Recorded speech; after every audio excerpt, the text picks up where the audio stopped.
दो तरह का सिस्टम होता है हमारे शरीर में, एक वॉलेंट्री और दूसरा ऑटोनोमस। वो दो तरह की बॉडीज भी बनाई जाती है गवर्नमेंट में भी।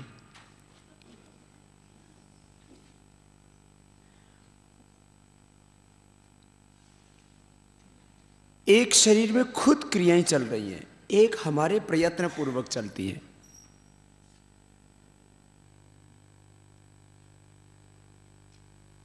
ये जो योग है, आयुर्वेद है, प्राकृतिक चिकित्सा है, ये खाली उपचार की दृष्टि से ही नहीं, ज्ञान की दृष्टि से भी। एक तो हमारे भीतर स्वाभाविक ज्ञान है, एक प्रयत्न के द्वारा विकसित होता है। इसको ऐसे ही समझो जैसे एक पत्थर है, उसमें कोई आकार नहीं होता है, लेकिन एक मूर्तिकार क्या करता है, हथौड़ा और छीनी लेकर के, कोई यंत्र लेकर के उसको आकार देना शुरू कर देता है, और पाषाण क्या बन जाती है, प्रतिमा। पत्थर से उसको उसने एक आकार दे दिया। पहले वो पत्थर पड़ा रहता था तो कोई लोग उस पर थूक रहे हैं, कोई लोग उस पर मलमूत्र कर रहे हैं, या उठा करके उसको फेंक रहे हैं या तोड़ रहे हैं। लेकिन जब उस पत्थर को प्रयत्न पूर्वक आकार दिया गया तो वो एक प्रतिमा बन गई। जो पूजा करते हैं उनके लिए वो भगवान बन गया, जो प्रतिमा पूजन करते हैं। और जो प्रतिमा पूजन नहीं भी करते उनके लिए वो एक बहुत खूबसूरत मूर्ति बन गई। आजकल मूर्तियों की कीमत भी करोड़ों करोड़ों रुपए की होती है। तो बिना प्रयत्न किए स्वाभाविक रूप से क्या था, वो पत्थर, प्रयत्न पूर्वक क्या बन गई, प्रतिमा।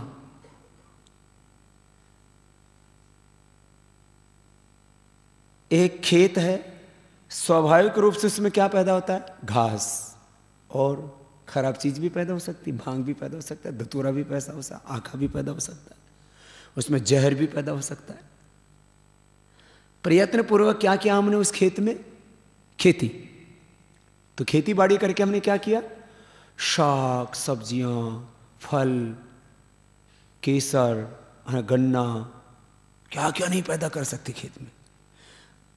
स्वाभाविक रूप से उसमें क्या पैदा हो रहा था, घास फूस। प्रयत्न पूर्वक उसके अंदर हमने धन धान्य पैदा कर लिया खूब।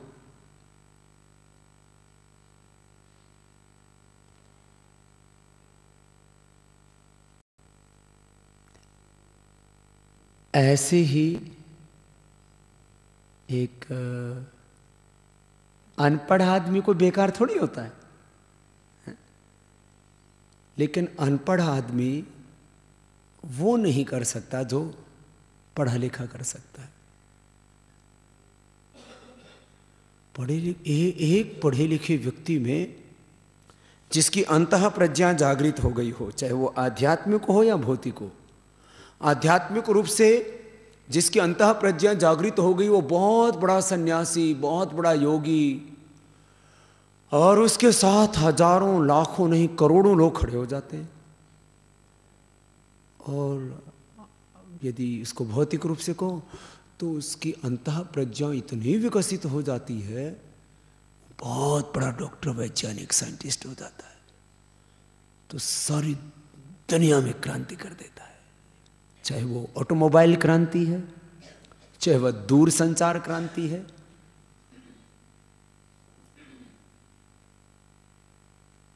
चाहे वो युद्धों की क्रांति है, उसमें भी तो एटम बम आदि यही तो है। पहले एक एक आदमी को चुन चुन के मारना पड़ता था उसने एक ऐसा बम बना दिया, वो फेंका और सारी दुनिया खत्म। अब एक आदमी करोड़ों आदमियों को मार सकता है, करोड़ों आदमियों ने सारी सृष्टि को प्रलय कर सकता है।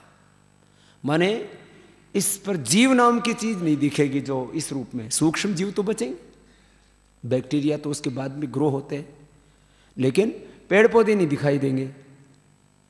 मनुष्य, पशु, पंछी, मछलियां, कुछ नहीं बचेगा। ऐसे इस सृष्टि को कई बार नष्ट किया जा सकता है, ऐसे हथियार भी तैयार कर दिए। अब इसको मैं किस संदर्भ में कह रहा हूं?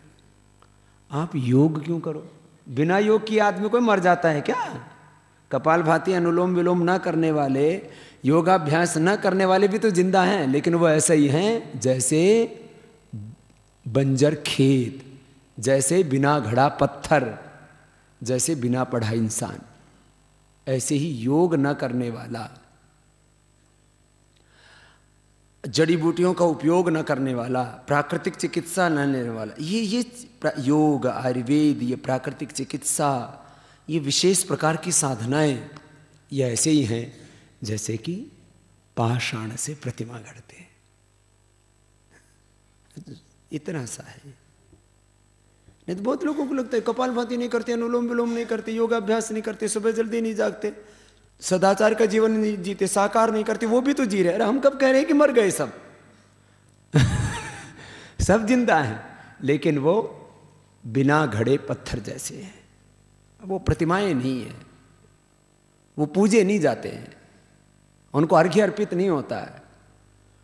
वो ये अलग अलग विचारों की दृष्टि से मैंने इस बात को कहा।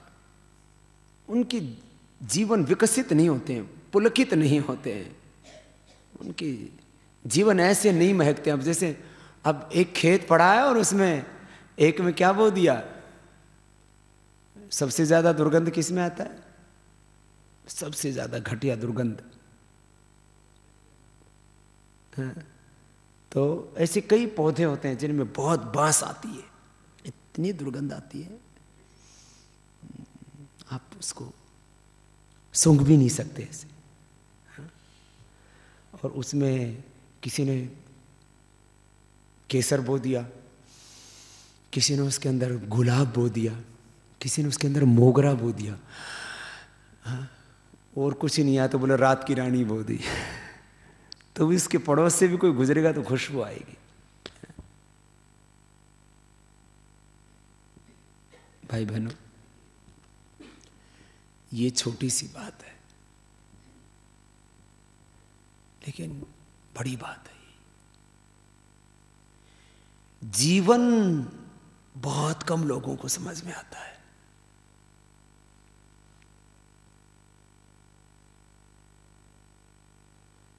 जिन लोगों को जितना समझ में आ जाता उतना होश से उड़ जाता है। एक चीज मैं और देखता हूं, विश्लेषण करते हैं ना हम, तो एक जज की तरह, न्यायाधीश की तरह चीजों को देखते हैं। कुछ लोग ऊपर उठना चाहते हैं ऐसे, फिर पता नहीं कौन सी ऐसी चीज है उनको वापस खींच के वहीं खड़ा कर देती है, फिर ऊपर जाते हैं, फिर वहीं आ जाते हैं। कभी कभी वो ऐसी यहां तक पहुंच जाते हैं, फिर धड़ाम से नीचे गिरते हैं, पता नहीं क्या हो जाता है। अनेक जन्मों के संस्कार उनको पीछे खींच लाते हैं। कभी काम उनको पीछे खींच लाता है, कभी क्रोध उनको पीछे खींच लाता है, कभी लोभ उनको पीछे खींच लाता है, कभी मोह उनको पीछे खींच लाता है, कभी झूठ उनको पीछे खींच ला जाता है, कभी एक आलस्य प्रमाद उनको पीछे खींच लाता है। ये छोटी छोटी चीजें हैं जीवन की। आप में से कोई भी व्यक्ति ऐसा नहीं होगा जो कड़वा बोलना चाहता हो, लेकिन आप ऐसी कड़वी वाणी अपने को ही बोल देते हैं, अपने पति को, पत्नी को, माँ को, बहन को, भाई को।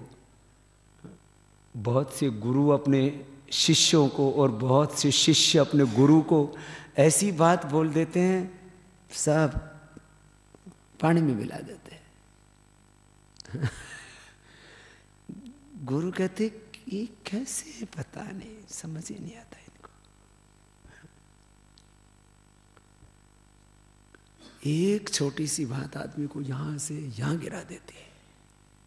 फिर आदमी कहता है अरे इससे तो मुझे बड़ा दुख हुआ, मैंने दूसरे को बड़ा दुख दिया। तो आप सबके लिए एक तो हमारी ये प्रार्थना, आप सबके लिए ये आशीर्वाद। आशीर्वाद तो भगवान का है, सब के साथ उसका अनुग्रह है, प्रतिपल। आप सबसे साधारण भाषा में कहो तो ये सदपेक्षा, शुभेच्छा कि आप सब ऐसे ही रहे, आपके भीतर ये सत्व का प्रवाह अखंड रहे, ज्ञान का प्रवाह अखंड रहे, पवित्रता का प्रवाह अखंड रहे। कोई भी शब्द बोलो, धर्म का प्रवाह, ज्ञान का प्रवाह, कर्म का प्रवाह, भक्ति का प्रवाह, ध्यान का प्रवाह, कुछ भी शब्द बोल दे एक ही बात है, एकम सद्विप्रा बहुधा वदन्ति। एक क्षण के लिए भी आप गिरे नहीं, निरंतर उठते जाएं। अच्छा, मैंने देखा है फिर जब लोग बार बार गिरते हैं ना, फिर मैंने छोटों को भी देखा और बड़ों को भी देखा है। क्या करें जी, कोशिश तो बहुत करते हैं, पता नहीं हम तो ना फिर ऐसे हथियार डाल, क्या करें ऐसे, फिर ऐसे। वहीं बड़े बड़ों को मैंने 50-50, 60-60, 70-70 साल के महात्माओं को, विद्वानों को, क्या करें स्वामी जी, हम कोशिश तो बहुत करते हैं,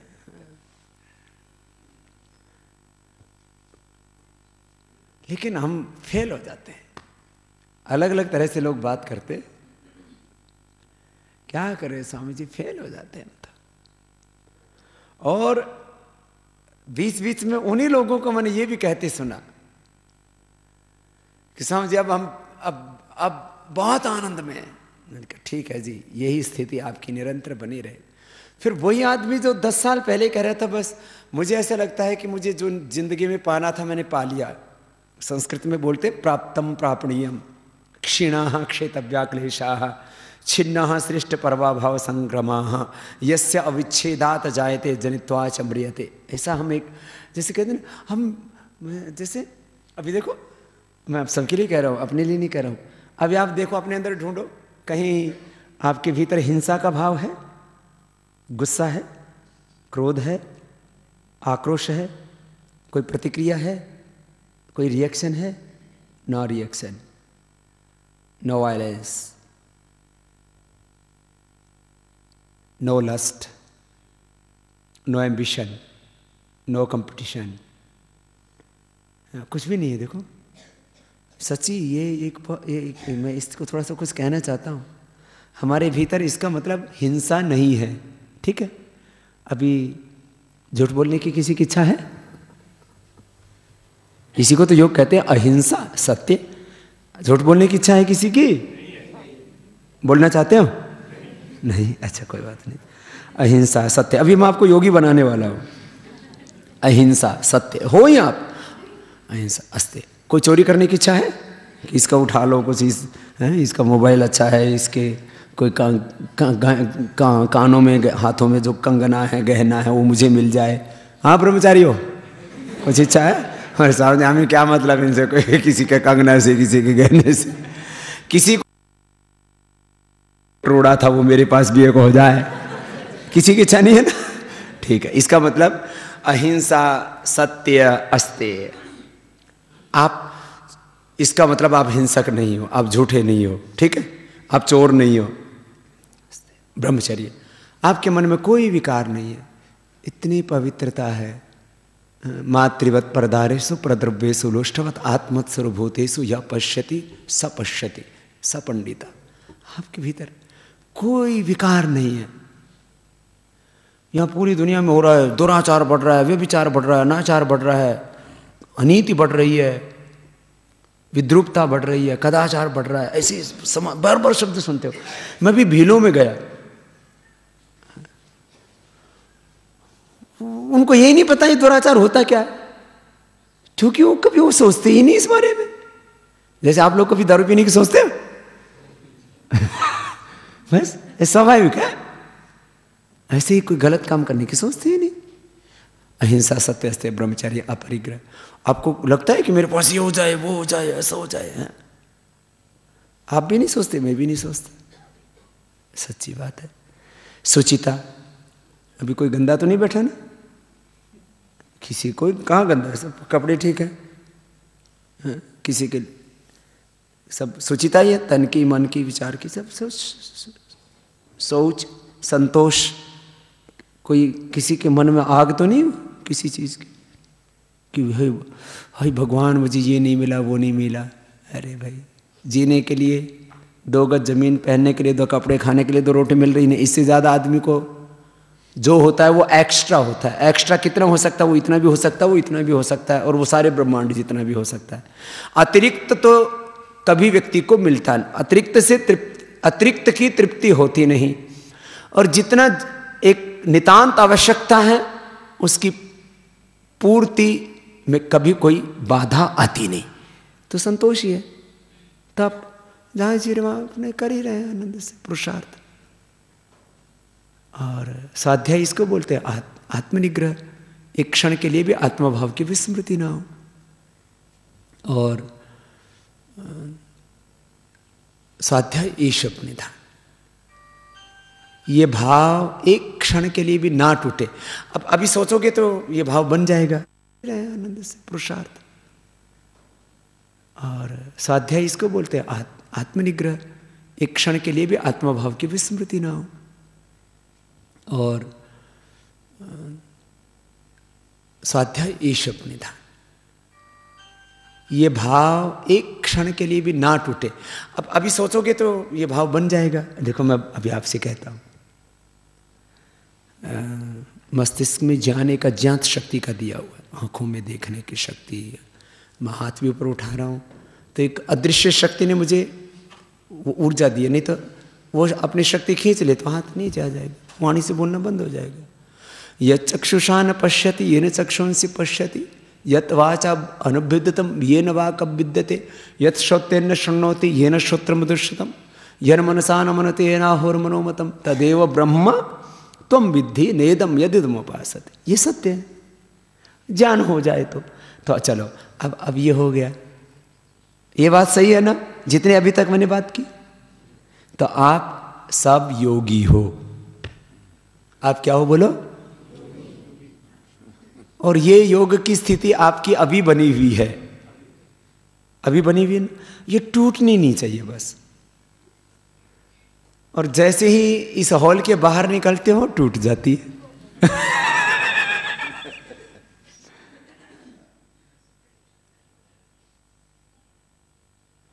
इसलिए चाणक्य नीति में एक श्लोक आता है,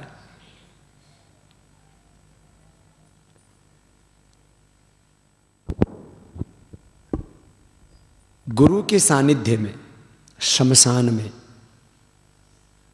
और रोगी अवस्था में जैसी हमारी मति होती है, ऐसी बुद्धि, ऐसे विचार, ऐसी संस्कार, ऐसे भाव प्रवाह निरंतर बना रहे तो जीवन में कभी दुख नहीं होगा। तो आज जो आपका चैनल सेट कर दिया है, फ्रीक्वेंसी, ये फ्रीक्वेंसी गड़बड़ होते ही फिर पता नहीं दूसरा चैनल चालू हो जाता है। तो आज आपका जो चैनल सेट किया है इसको अपसेट नहीं होने देना, तो आप कभी अपसेट नहीं होगे। यही बोलते रहते हैं बाबा जी, क्या करें, बहुत अपसेट रहती हूँ, बहुत अपसेट रहता हूँ बाबा जी, है ना। तो आज के बाद कोई अपसेट नहीं होगा। तो सेट किसके साथ रहना है? योग के साथ, गुरु के साथ, सत्य के साथ सेट रहना है। इसी को कहते हैं योगस्थ होकर के कर्म करना। तुम कह रहा था ऐसी स्थिति तो हमारी बार बार बन जाती है, फिर हम गिर जाते हैं। हम ऊंचे हुए लोगों को उठा हुआ देखते हैं ना, तो मैंने देखा है लोगों की आंखों में आंसू आ जाते हैं, सर झुक जाता है, तड़प भी होती है भीतर से, रोम हर्ष भी होता है भीतर से, आवाज प्रेरणा पुकार भी उठती है। फिर पता नहीं, ये मुझे ये नहीं समझ में आता कि ये बार बार क्यों गिर जाते हैं लोग। अच्छा चलो, ये बार बार गिरते क्यों हैं लोग, आप जरा बताओ तो, क्यों गिर जाते हैं बहनों? भोग में क्यों जाते हैं? वही तो पूछ रहा हूं। वो तो मैंने कहा गिरना, आपने भोग में जाना कह दिया, बात तो एक ही है।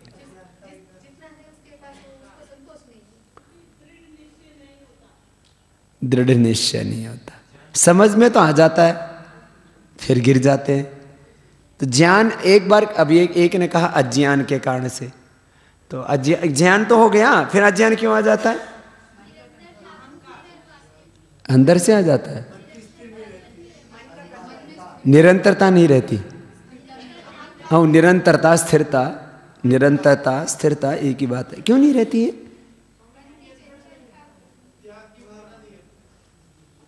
चलो,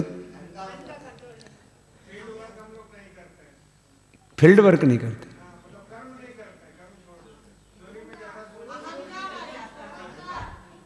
अहंकार आने से चोरी क्यों करता आदमी? आत्मबल कमजोर है। गंभीर बात बताओ, ऐसे नहीं कुछ भी टोरा मार दिया।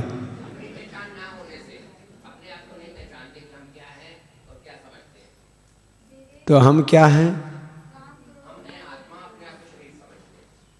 तो शरीर समझने में दिक्कत क्या है? शरीर तो अपना ही मन अलग है, शरीर अलग है, लक्ष्य। हाँ तो देखो, शरीर तो हमारा है ही, मन भी हमारा है ही, तो मन को मन समझे, शरीर को शरीर समझे, आत्मा को आत्मा समझे, बाप को बाप समझे, बेटी को बेटी समझे, और सबके भीतर एक ब्रह्म को भी समझे। तो शरीर अपने आप, शरीर साथ में रहने से तकलीफ नहीं है, पति होने से तकलीफ नहीं है, पत्नी होने से तकलीफ नहीं है। अच्छा, सबसे ज्यादा खुश कौन रहता है दुनिया में? संतोषी कौन है? सबने कहा सबसे ज्यादा सुखी संतोषी, सदा सुखी।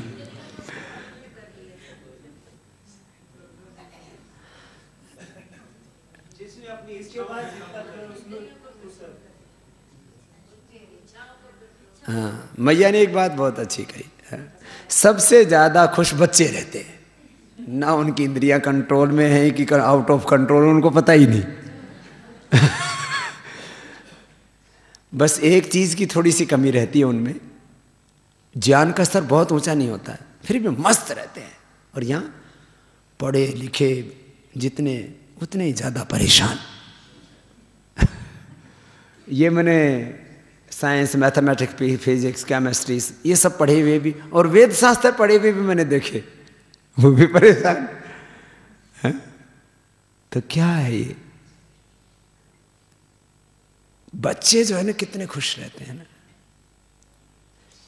अच्छा, बच्चे किसी से झगड़ा भी नहीं करते, झूठ भी नहीं बोलते, कोई गलत उनमें तो है ही नहीं कुछ भी, है ना। और हम लोग सुखी होने के पैरामीटर क्या बना रखे हमने? गाड़ी, उसके पास गाड़ी होती है, खिलौना होता है, जब तक मन करता है खेलता है, बाद में फेंक देता है, बोले ये पड़ी तेरी गाड़ी। उसको गाड़ी देते हैं हम, फिर फेंक देता है। तो गाड़ी नहीं है उसके पास, बंगला नहीं है उसके पास, बैंक बैलेंस नहीं है उसके पास, उसके पास कोई साथी नहीं है, माने इस कोई शादी नहीं हुई है उसकी। हम सोचते हैं ना शादी होने से सुखी हो जाएंगे, वैसे जितने उन्होंने कर रखी है उनको ज्यादा पता होगा। ये पहले पहले ऐसा लगता है कि शादी होगी तो सुखी हो जाएंगे, फिर बाद में होने के बाद लगता है ना ये तो पता ही नहीं लगा क्या हो गया। सुख सुख तो गया भाड़ में, ये तो और ही कुछ आफत आ गई। सुनो, और ना समझ, देखो आप कहेंगे जी पति को तो उस रूप में तो वो तो फिर पति नहीं हुआ ना, वो तो आत्मा भाव से देखा, अपने ही स्वरूप उसमें देखा। तो ये तो गुरु में, शिष्य में, सभी प्राणियों में, सब जीवों में, मैं सब आपसे बहुत प्रेम करता हूं, शायद पति पत्नी से ज्यादा ऊंचा प्रेम करता हूं, उससे भी ऊंचा प्रेम है। तो हम तो बहुत प्रेम करते हैं, इसमें कोई प्रश्न नहीं। तो प्रेम से सुख होता है ना, तो पति से सुख थोड़ी होता है, प्रेम से होता है। पत्नी से सुख थोड़ी होता है, पति से सुख नहीं होता, पत्नी से सुख नहीं होता, प्रेम से सुख होता है। तो खैर, आप लोग यदि ज्ञानी बन सको तो बहुत अच्छी बात है कि आपका ज्ञान एक क्षण के लिए भी खंडित ना हो, टूटे नहीं, अखंड रहे। और यदि ज्ञानी नहीं बन सको तो बच्चे बन जाना। ज्ञान का प्रवाह, भाई एक ही तो चीज की कमी है बच्चे में कि उसका नॉलेज थोड़ा कम होता है मैटेरियलिस्टिक वर्ल्ड के बारे में। आप यदि ज्ञानी नहीं बन सको तो क्या बन जाना? अरे बोलो तो, बच्चे बन जाना, मस्त रहना। और दुनिया में सबसे बड़ी चीज है कर्म। क्या है? कर्म। ठीक है, ये बात इसलिए मैंने कही कि जीवन में कई बार हमको समझ ही नहीं आता ये जीवन क्या है। यदि ऐसे जीवन समझ में आ जाए तो ऐसे समझ लेना, और ऐसे ना समझ में आए तो धक्के खा के समझ लेना। दो तरीके हैं समझने के, एक धक्के खा के, ठोकर खा के, झटके खा के, एक्सपीरियंस करके, नहीं तो दूसरे के एक्सपीरियंस से काम ले लो। आग में हाथ डालने से जलता है कि नहीं? और किसी को ना जलता दिखे तो डाल के देख लो।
अब बात रही योग की।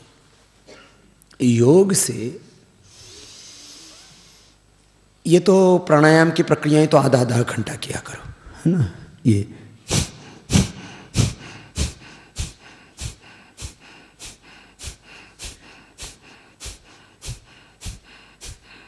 कितनी कितनी देर? आधा आधा घंटा। जिनकी बॉडी रेस्पॉन्ड ही नहीं करती है, यहाँ सुबह शाम का जो समय है उसमें अतिरिक्त किया करो आप लोग। यदि कंप्लीट ट्रांसफॉर्मेशन चाहते हो तो आधा घंटा कपालभाति करो और आधा घंटा अनुलोम विलोम, तो बदल जाएगा, पूरा स्वरूप ही बदल जाएगा। ये बड़ी गहरी विद्या है। और जो मन इधर उधर भटक जाता है, कंसंट्रेशन टूट जाता है, आप कहते हैं बार बार गिर जाते हैं, तो इसके लिए एक अच्छा उपाय है। दिन में 5 बार 10 बार थोड़ा श्वासों पर ध्यान किया करो। चलो सीधे बैठ जाओ, आपको ध्यान करवा देते हैं। ध्यान करने से व्यवधान नहीं आएगा। Sit in a comfortable pose and concentrate on your breath or Om. Relax your body.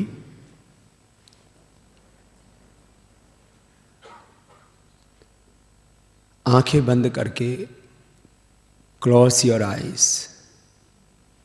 Place your both hands on your knees. आंखें बंद करके दोनों हाथ घुटनों पर सहज रख करके और संकल्प से देह को शिथिल कर देते हैं। थोड़ी देर के लिए पूरी तरह से अपने आप को केंद्रित कीजिए खुद पर। संकल्प पूर्वक, विचार पूर्वक, प्रयत्न पूर्वक, एकाग्रता के साथ, पूरी श्रद्धा के साथ। श्रद्धा के बिना अध्यात्म मार्ग में प्रवेश ही नहीं हो सकता। आगे बढ़ना तो बहुत दूर की बात है। माथा सहज शिथिल, आंखें भी शिथिल, आंखों की भ्रूमें, पलकें, नासिका, ओष्ठ, पूरा मुखमंडल शिथिल, रिलैक्स है। गर्दन भी शिथिल, कंधे भी शिथिल, दोनों हाथों के कंधे, भुजाएं, कोहनियां, कलाइयां, कलाइयों के साथ साथ अंगुलियां, अंगूठे, हथेलियां, करतल, करपृष्ठ,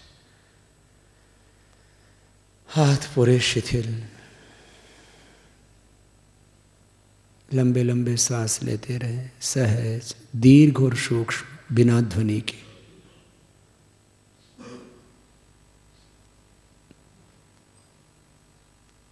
कंप्लीट साइलेंस। लंबा गहरा श्वास, लॉन्ग एंड डीप ब्रीदिंग। फेफड़ों में कोई तनाव नहीं, फेफड़े शिथिल, हृदय भी शिथिल,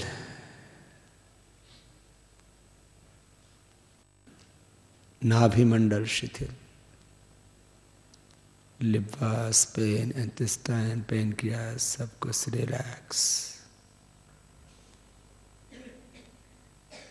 पेड़ों भाग भी शिथिल, पैर, नितंब, जंघाएं, घुटने, पिंडलियां, एड़ियां, पंजे, अंगुलियां, सब शिथिल। ऐसे पूरे देह को संकल्प पूर्वक शिथिल करके श्वासों पर मन को टिका दे। ऐसा ही एक क्षण में संकल्प मात्र से भी देह को शिथिल कर सकते हैं। सबके चित्त की स्थिति एक जैसी नहीं होगी। अनेक जन्मों के संस्कारों का प्रवाह चित्त में होने की वजह से सबकी मनःस्थिति एक जैसी नहीं होती है। कोई एक क्षण में एकाग्र हो जाते, किसी को 5, 10, 20 सेकंड लगते, 1-2 मिनट लग जाता। फिर श्वासों पर मन को टिका दे और पूरी तरह सहज हो जाए। बुद्ध दर्शन में इसको विपश्यना कहते हैं, जैन दर्शन में इसको प्रेक्षा कहते हैं। विपश्यना ध्यान कहो या प्रेक्षा ध्यान कहो, आर्ष योग परंपरा में इसको ध्यान योग कहते हैं। श्रद्धेय गुरुदेव और मैं स्वयं जब एक हिमालय के योगी हैं स्वामी वेद भारती जी, उनके पास गए तो उन्होंने भी इस ध्यान योग की दीक्षा को कुछ इसी तरह से अलग अलग चरणों में कहा। ये हजारों लाखों करोड़ों ऋषि मुनियों के द्वारा अनुभूत आर्ष ध्यान योग की परंपरा, श्वासों पर मन को टिका देते हैं।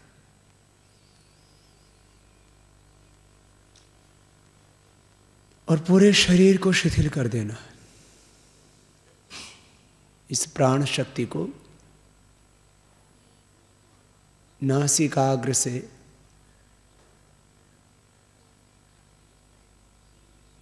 आज्ञा चक्र में, बिंदु चक्र में, सहस्रार चक्र में, सहस्रार बिंदु चक्र, सहस्रार जहाँ शिखा रखते हैं उसको ब्रह्मरंध्र भी कहते हैं।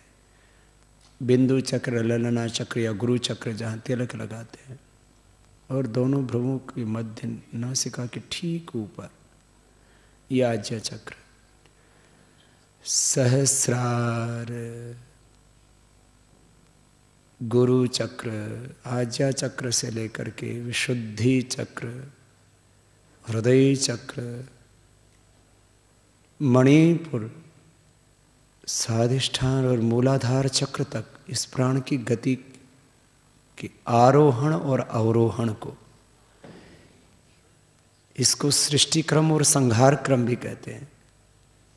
इसको प्रसव और प्रतिप्रसव भी कहते हैं। श्वास प्राण को जब भीतर धारण करते हैं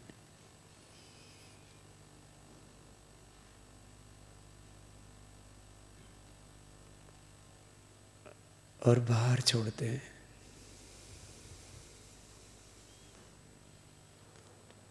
तो ये प्रसव और प्रतिप्रसव, सृष्टि और संहार क्रम कहलाता है। इसे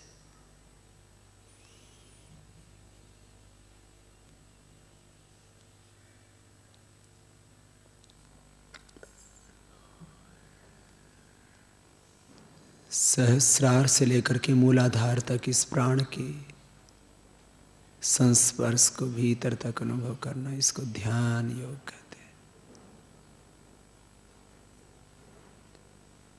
और हर श्वास के साथ जब श्वास अंदर भरते हैं, धीरे धीरे तब मन में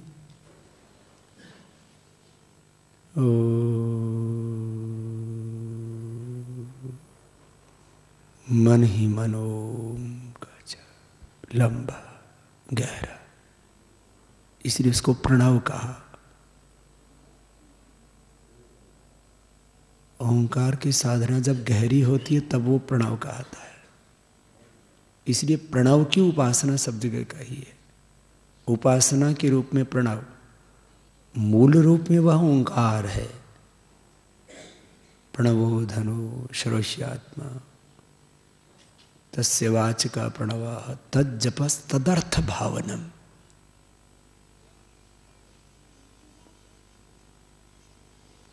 लंबा श्वास भरा तब मन में ओम, जब श्वास को छोड़ा तब भी मन में ओम। कुछ दूसरे भी मंत्र जपते हैं, जैसे जैसे किसी ने इष्ट मान लिए हैं या परंपरा से जिसको जो मंत्र मिल गया।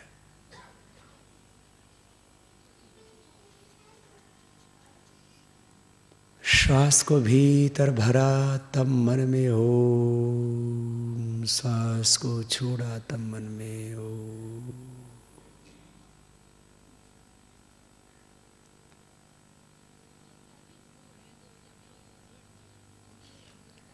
मानसिक जप, अजपा जप। और ये प्राण शक्ति ही ब्रह्म शक्ति है। प्राणो ब्रह्मेति, प्राण ही ब्रह्म है।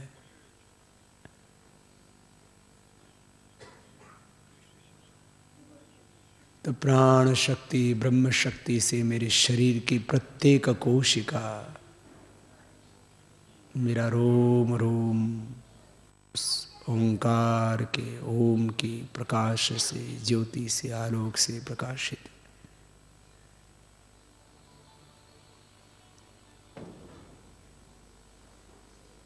तो 1 मिनट में आपके पहले 4 श्वास चलेंगे, बाद में 2 श्वास चलेंगे और बाद में 1 मिनट में 1 ही श्वास चलने लगेगा। आप अभी देखो, धीरे धीरे आप अनुभव करो।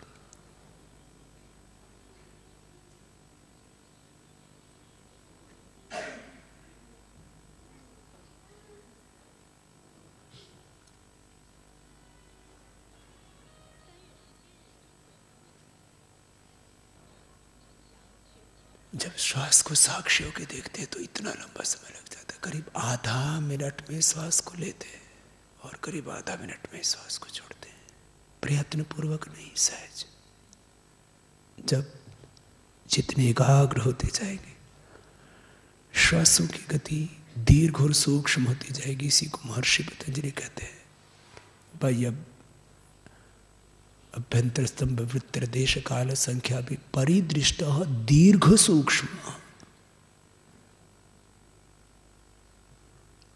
कुछ देर तक मौन होकर के जरा इन प्राणों को जितना दीर्घ और सूक्ष्म हो, प्रणव के जप के साथ उसको अनुभव करना।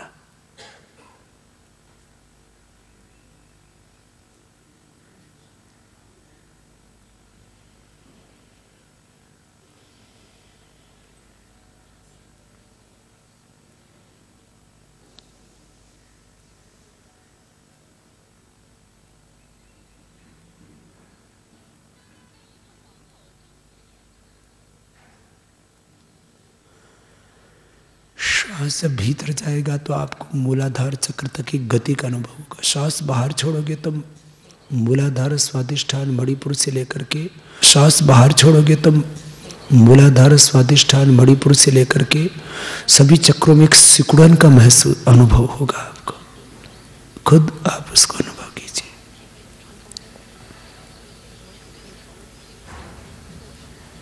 पेट फूलेगा थोड़ा तो फूलने दो, रिलैक्स कर दो। इसमें ये नहीं कि श्वास कहाँ जा रहा है, उसको जहाँ जा रहा है वहाँ जाने दो। हर श्वास के साथ ओम का जप।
ये ध्यान योग की प्रारंभिक अवस्था। इसमें श्वास दीर्घ और सूक्ष्म होगा। फिर आप इसको सहस्रार चक्र में, आज गुरु चक्र में या आज्ञा चक्र में ध्यान को लगा सकते हैं, विशुद्धि या हृदय गुहा में,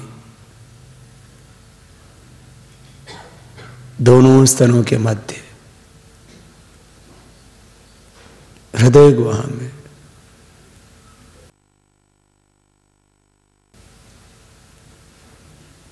जिसको कबीर साहब कहते हैं रस ब्रह्म गुहा में अजरे जरे, अंगुष्ठ मात्र पुरुषो ही अंतरात्मा सदा जनानां हृदये सन्निविष्टा।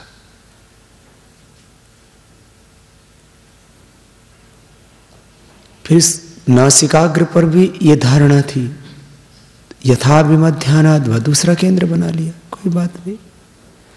धारणा और उस धारणा का स्थिर हो जाना, इसी को ध्यान, और बस उसी में पूरी तरह से खो गए, समाहित हो गए, तद्रूप तन्मय, तदाकार तद्भाव हो गए।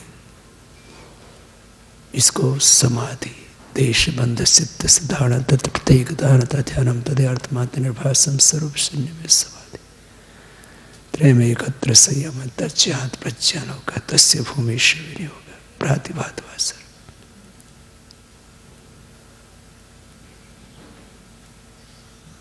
ऐसे 2, 3, 5 मिनट से लेकर के जितना जिसको वक्त मिले ऐसे ध्यान करना। फिर आपस में उठाना हाथों को, तो आपस में रगड़ना और आंखों पर रख करके आंखें खोलना। ये ध्यान योग की प्रारंभिक अवस्था है। सुबह उठ करके ऐसे 2-3 मिनट का ध्यान कर लेना चाहिए। तो इससे एक क्षण के लिए भी आत्म भाव की विस्मृति नहीं होगी। गीता में भगवान श्री कृष्ण क्या कहते हैं? मेरा मोह नष्ट हो गया। नष्टो मोह स्मृतिर्लब्धा। ये स्मृति, अब इसको बहुत गहरा अर्थ है स्मृति। स्मृति जिसको उपलब्ध हो गई उसी को सुरती कहते हैं कुछ लोग। सुरती लग गई।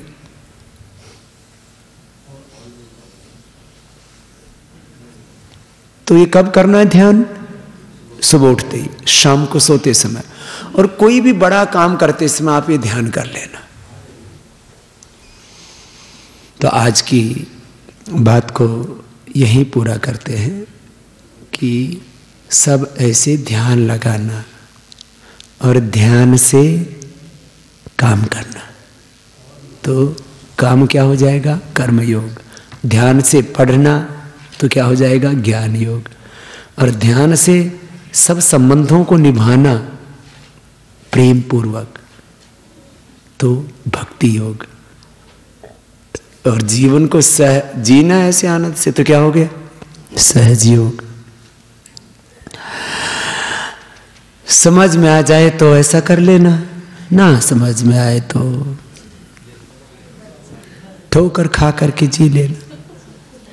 जब समझ में आ जाए तो समझ ले, नहीं तो बच्चे की तरह जी लेना। ये तो ज्ञानी, ये तो योग की बात बता दी। वो तो बच्चे का तो सबसे बड़ा सहज योग है, सदा तृप्त रहता है। बाकी अपना काम करते जाओ, जहां भगवान लेके जाए वहां पहुंचते जाना। जब मैं घर से चला था तो मुझे नहीं पता था कि मेरा कर्म, मेरा प्रारब्ध, मेरा भगवान मुझे कहाँ लेके जाएगा। मुझे मेरे भगवान आज यहाँ लेकर के आए, मैं यहाँ भी खुश हूं, और मुझे मेरे भगवान जहां भी लेके जाएंगे मैं वहीं खुश रहूंगा। ऐसे ये जिंदगी की हर मोड़ की बात कर रहा हूं, खाली योगाग्राम में आए हो इसकी नहीं। जहां भी हम खड़े हैं, जिस भी स्टेज में, जिस भी अवस्था में, जिस भी चित्त की भूमि में, भगवान आप सबको खूब शक्ति सामर्थ्य दे। आप सबके जीवन में ये ज्ञान अखंड रहे, योग अखंड रहे। योग के प्रति, धर्म के प्रति, सत्य के प्रति, भगवान के प्रति, पुण्यों के प्रति, पूर्वजों के प्रति, सबके प्रति, संपूर्ण ब्रह्मांड के प्रति, ब्रह्म के प्रति आपकी निष्ठा अखंड रहे। ऐसी सब के लिए प्रार्थना। ओम शांति शांति शांति।